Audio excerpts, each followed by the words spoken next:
साधारण देखिने यो गर्मीको फल जामुन, यसमा अचम्मको औषधीय शक्ति लुकेको छ।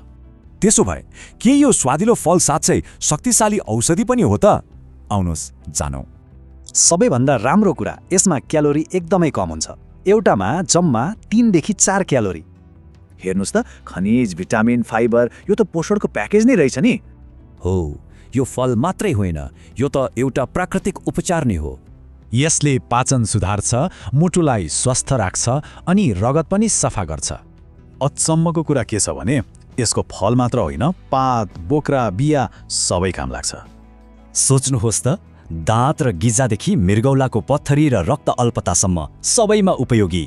तर जामुनको सबैभन्दा ठूलो सुपर पावर भनेको मधुमेह नियन्त्रण गर्ने क्षमता हो। यसमा भएको जाम्बुलिन र जाम्बोसाइनले स्टार्चलाई चिनीमा बदलिन ढिलो गराइदिन्छ।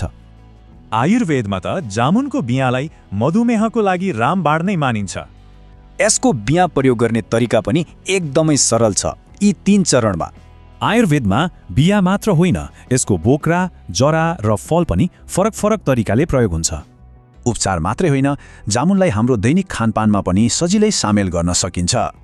जस्तै ताजा फलको रूपमा चिसो रस बनाएर वा स्वास्थ्यको लागि फाइदाजनक सिरकाको रूपमा। तर जति नै फाइदाजनक भए पनि जामुन खाँदा केही कुरामा ध्यान दिनै पर्छ। जस्तै खाली पेटमा नखाने, दुधसँग नखाने र धेरै मात्रामा पनि नखाने। अब भन्नुहोस् त, जामुनको यति धेरै शक्ति थाहा पाएपछि के अब यसको बिया फ्याकिन्छ होला?